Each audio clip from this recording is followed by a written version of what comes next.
Hello जय हिंद नमस्कार दोस्तों, आप सभी का स्वागत है आपके अपने YouTube channel online GK free classes में। आज की इस वीडियो में हम एसएससी एमटीएस 2024 के एग्ज़ाम के लिए जीके और जीएस का 8वां मॉडल पेपर लेकर आए हैं। इससे पहले हम जीके और जीएस के 7 मॉडल पेपर करवा चुके हैं। यदि अभी तक आपने इन जीके और जीएस के 7 मॉडल पेपरों को नहीं देखा है तो इन 7 मॉडल पेपरों को आप प्लेलिस्ट के अंदर जाकर देख सकते हो। और साथ में इस जीके और जीएस के 8वें मॉडल पेपर को भी आपको कंप्लीट देखना है, क्योंकि इस जीके और जीएस के मॉडल पेपर 8 के अंदर जीके और जीएस के 20 बहुत ही इंपॉर्टेंट क्वेश्चन होने वाले हैं। और वो सभी क्वेश्चन आपके एसएससी एमटीएस 2024 के एग्जाम के लिए इंपॉर्टेंट रहेंगे। और यदि आप इस चैनल से पहली बार जुड़े हो तो चैनल को कर लो सब्सक्राइब और बेल आइकन को प्रेस करना, ताकि एसएससी एमटीएस 2024 के एग्जाम से संबंधित आने वाली सभी वीडियो का नोटिफिकेशन आपको सबसे पहले देखने को मिले। तो चलिए शुरू करते हैं इस जीके और जीएस के 8वें मॉडल पेपर को बिना देरी के। पहला प्रश्न है आप सभी के सामने, भारत की सबसे बड़ी व विवादित चोटी कौन सी है? मोस्ट इंपोर्टेंट प्रश्न है ये।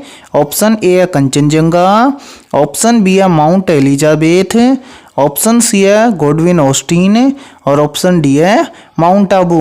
तो यहाँ पर देखिए इन चारों में से करेक्ट आंसर हो जाएगा सभी का ऑप्शन है सी, यानी कि भारत की सबसे बड़ी व विवादित चोटी कौन सी है तो वो है गॉडविन ऑस्टिन। तो करेक्ट आंसर हो जाएगा पहले के अंदर सभी का ऑप्शन है सी। तो चलिए अगला प्रश्न देखते हैं। दूसरा प्रश्न है आप सभी के सामने, भारत में सर्वप्रथम जातिगत जनगणना कब हुई थी? ऑप्शन ए है 1931 में, ऑप्शन बी है 1951 में, ऑप्शन सी है 1941 में और ऑप्शन डी है 1950 में। तो यहाँ पर देखिए इन चारों में से करेक्ट आंसर हो जाएगा सभी का ऑप्शन है बी, यानी कि भारत में सर्वप्रथम जातिगत जनगणना हुई थी। ये हुई थी कब? 1951 के अंदर। तो करेक्ट आंसर हो जाएगा सभी अभ्यर्थियों का ऑप्शन है बी। तो चलिए अगला प्रश्न देखते हैं। तीसरा प्रश्न है आप सभी के सामने, क्रिकेट के परिसर को क्या कहा जाता है? मोस्ट इंपोर्टेंट प्रश्न है ये भी। ऑप्शन ए है फील्ड, ऑप्शन बी है डायमंड, ऑप्शन सी है कोर्ट और ऑप्शन डी है पिच। तो जल्दी से बताइए इन चारों में से करेक्ट आंसर है क्या होगा? पूछा गया है कि क्रिकेट परिसर को क्या कहा जाता है। तो यहाँ पर देखिए करेक्ट आंसर हो जाएगा तीसरे के अंदर सभी का ऑप्शन है डी, यानी कि क्रिकेट के परिसर को कहा जाता है पिच। तो राइट आंसर हो जाएगा तीसरे के अंदर सभी अभ्यर्थियों का ऑप्शन है डी। तो चलिए अगला प्रश्न देखते हैं। चौथा प्रश्न है आप सभी के सामने, पानीपत का प्रथम युद्ध कब हुआ था? मोस्ट इंपोर्टेंट प्रश्न है ये भी। ऑप्शन ए है 1556 में, ऑप्शन बी है 1526 में, ऑप्शन सी है 1582 में और ऑप्शन डी है 1773 में।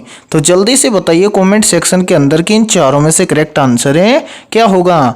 पूछा गया है कि पानीपत का प्रथम युद्ध कब हुआ था। तो यहाँ पर राइट आंसर हो जाएगा सभी का ऑप्शन है बी, यानी कि पानीपत का प्रथम युद्ध हुआ था 1526 में। तो सभी अभ्यर्थियों का राइट आंसर हो जाएगा चौथे के अंदर ऑप्शन है बी। और देखिए आज के इस वीडियो में हम जीके और जीएस के बहुत ही इंपॉर्टेंट क्वेश्चन करवाने वाले हैं, और ये सभी क्वेश्चन आपके एसएससी एमटीएस 2024 के एग्जाम के लिए इंपॉर्टेंट रहेंगे। इसलिए इस क्लास को आपको कंप्लीट देखना है और इस क्लास के एंड में आपको बताना है कि आपके टोटल कितने क्वेश्चन है सही होते हैं। तो चलिए अगला प्रश्न देखते हैं। पांचवा प्रश्न है आप सभी के सामने, तराइन का द्वितीय युद्ध कब हुआ था? ऑप्शन ए है 1192 में, ऑप्शन बी है 1193 में, ऑप्शन सी है 1120 में और ऑप्शन डी है 1191 में। तो यहाँ पर देखिए इन चारों में से करेक्ट आंसर हो जाएगा सभी का ऑप्शन है ए, यानी कि तराइन का द्वितीय युद्ध हुआ था 1192 में। तो सभी अभ्यर्थियों का राइट आंसर हो जाएगा पांचवे के अंदर ऑप्शन है ए। और यहाँ पर देखिए एक प्रश्न और भी पूछ लिया जाता है यहीं से कि तराइन का प्रथम युद्ध कब हुआ था।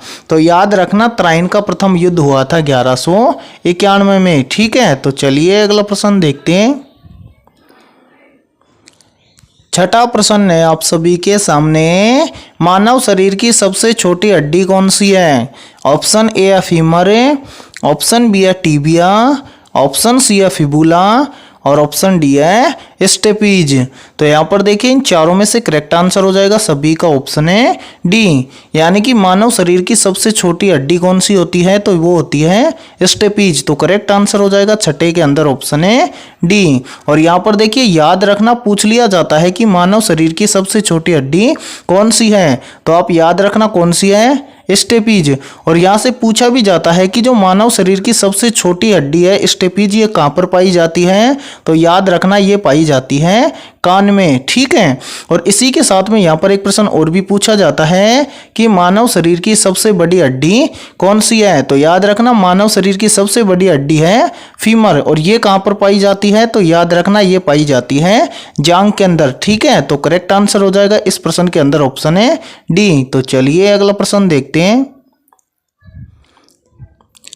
सातवां प्रश्न है आप सभी के सामने, सर्वाधिक कार्बोहाइड्रेट किस में पाया जाता है। ऑप्शन ए है सोयाबीन में, ऑप्शन बी है केला में, ऑप्शन सी है अंडे में, और ऑप्शन डी है क्लोरेला शैवाल में।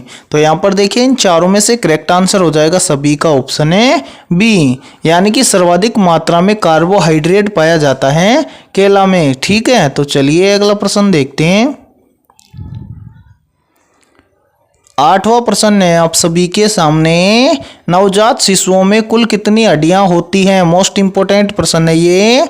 ऑप्शन ए है 666, ऑप्शन बी है 390, ऑप्शन सी है 300, और ऑप्शन डी है 444 है।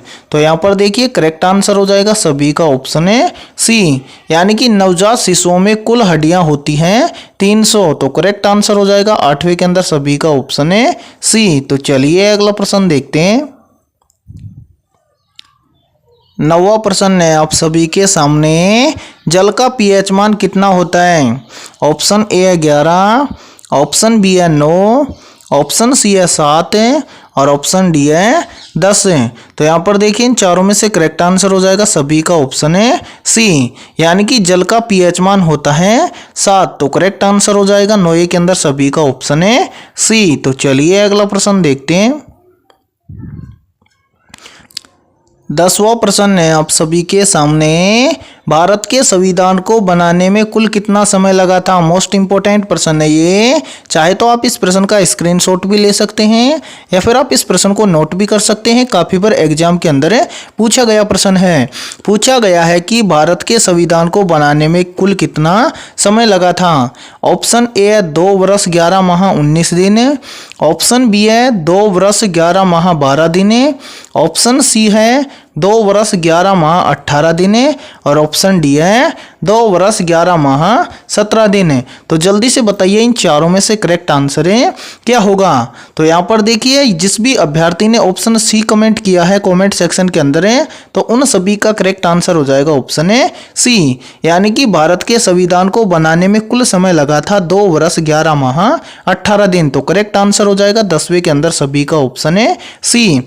और यहाँ पर देखिए यदि ये वीडियो आपको पसंद आ रही है तो जल्दी से एक बार इस वीडियो को लाइक कर दो, और चैनल पर यदि आप पहली बार जुड़े हो तो चैनल को कर लो सब्सक्राइब और बेल आइकन को प्रेस करना, ताकि एसएससी एमटीएस के एग्जाम से संबंधित आने वाली वीडियो का नोटिफिकेशन भी आपको सबसे पहले देखने को मिले। तो चलिए अगला प्रश्न देखते हैं। 11वां प्रश्न है आप सभी के सामने, संविधान सभा का गठन कब हुआ था। ऑप्शन ए है 1947 में, ऑप्शन बी है 1946 में, ऑप्शन सी है 1950 में, और ऑप्शन डी है इनमें से कोई नहीं। तो यहाँ पर देखिए करेक्ट आंसर हो जाएगा 11वें के अंदर सभी का ऑप्शन है बी, यानी कि संविधान सभा का गठन हुआ था 1946 में। तो यहाँ पर देखिए 11वें के अंदर करेक्ट आंसर हो जाएगा सभी का ऑप्शन है बी, ठीक है। तो चलिए अगला प्रश्न देखते हैं।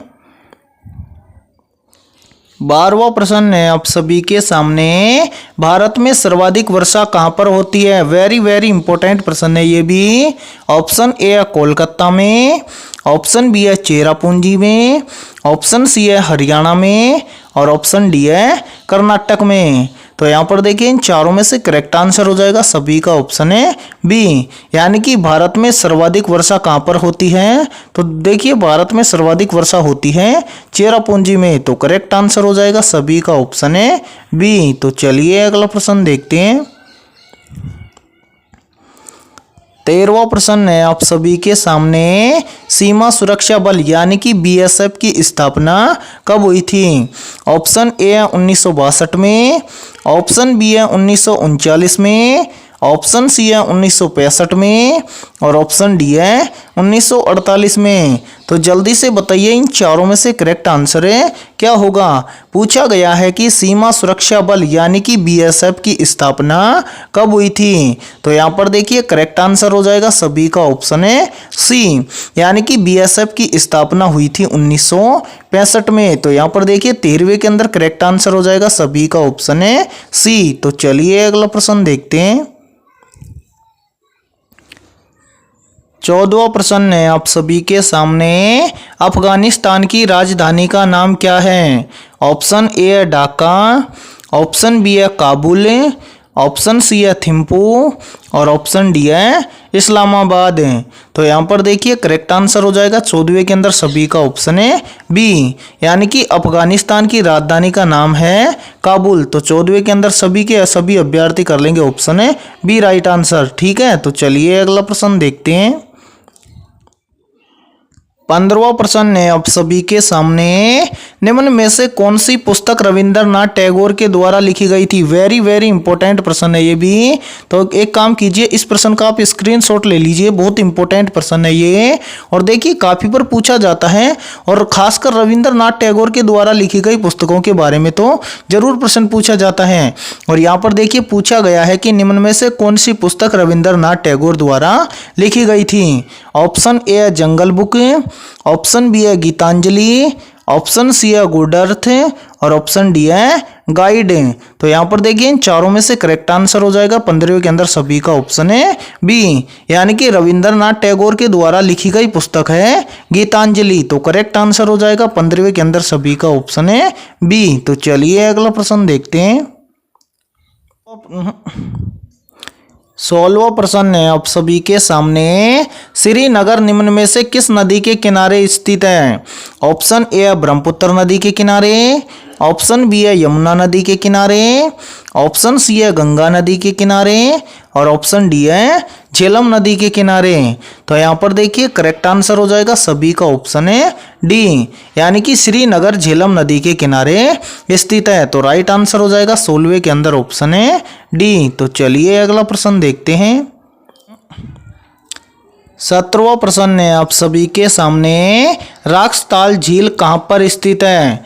ऑप्शन ए है उत्तराखंड में, ऑप्शन बी है हिमाचल में, ऑप्शन सी है जम्मू कश्मीर में और ऑप्शन डी है लेह में। तो यहाँ पर देखिए इन चारों में से करेक्ट आंसर हो जाएगा सभी का ऑप्शन है ए, यानी कि राक्सताल झील है ये स्थित है कहाँ पर है? उत्तराखंड में। तो करेक्ट आंसर हो जाएगा 17वें के अंदर ऑप्शन है ए। तो चलिए अगला प्रश्न देखते हैं। 18वां प्रश्न है आप सभी के सामने, बिहू किस राज्य का लोक नृत्य है? या फिर देखिए इस प्रश्न को ऐसे भी पूछ लिया जाता है कि निम्नलिखित में से बिहू किस राज्य का प्रसिद्ध लोक नृत्य है? ऑप्शन ए है पंजाब का, ऑप्शन बी है गुजरात का, ऑप्शन सी है आसाम का और ऑप्शन डी है ओडिशा का। तो जल्दी से बताइए इन चारों में से करेक्ट आंसर है क्या होगा? पूछा गया है कि बिहू किस राज्य का लोक नृत्य है। तो यहाँ पर देखिए 18वें के अंदर जिस भी अभ्यर्थी ने कमेंट सेक्शन के अंदर ऑप्शन सी को कमेंट किया है तो 18वें के अंदर उन सभी का राइट आंसर हो जाएगा ऑप्शन है सी, यानी कि जो बिहू नृत्य है वो कहाँ का प्रसिद्ध है? तो वो है असम का या फिर आसाम का। ठीक है, तो करेक्ट आंसर हो जाएगा सभी का ऑप्शन है सी। तो चलिए अगला प्रश्न देखते हैं। 19वां प्रश्न है आप सभी के सामने, जापान की मुद्रा का नाम क्या है? ऑप्शन ए है क्यात, ऑप्शन बी है रुपये, ऑप्शन सी है डॉलर और ऑप्शन डी है येन। तो जल्दी से बताइए इन चारों में से करेक्ट आंसर क्या होगा? पूछा गया है कि जापान की मुद्रा का नाम क्या है? तो यहाँ पर देखिए करेक्ट आंसर हो जाएगा सभी का ऑप्शन है डी, यानी कि जापान की मुद्रा का नाम है येन। तो करेक्ट आंसर हो जाएगा 19वें के अंदर सभी का ऑप्शन है डी। तो चलिए अगला प्रश्न देखते हैं।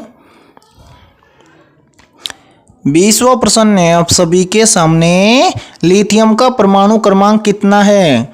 ऑप्शन ए है 2, ऑप्शन बी है 3, ऑप्शन सी है 4 और ऑप्शन डी है 5।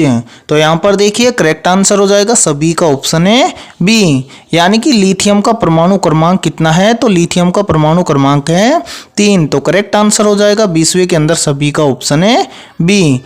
तो आज की इस वीडियो में इतना ही। वीडियो पसंद आई है तो इस वीडियो को जल्दी से लाइक कर दो, और चैनल पर यदि आप पहली बार जुड़े हो तो चैनल को कर लो सब्सक्राइब और बेल आइकन को प्रेस करना, ताकि एसएससी एमटीएस के एग्जाम से संबंधित आने वाली हर वीडियो का नोटिफिकेशन भी आपको सबसे पहले देखने को मिले। और आपके जितने भी दोस्त एसएससी एमटीएस 2024 के एग्जाम की तैयारी कर रहे हैं तो उनके पास भी इस वीडियो को ज़्यादा से ज़्यादा शेयर करें। और आज की इस वीडियो में हमने जीके और जीएस के 20 बहुत ही इंपॉर्टेंट क्वेश्चन करवाए हैं। तो इन 20 में से आपके कितने क्वेश्चन सही हुए हैं सभी को कमेंट सेक्शन के अंदर कमेंट करके बताना है। और जिस भी अभ्यर्थी के 20 में से 18+ % सही हुए हैं तो उनकी तैयारी बेहतर है। तो फिर मिलते हैं ऐसे ही इंपॉर्टेंट क्वेश्चनों के साथ सुबह 11:30 बजे। ठीक है।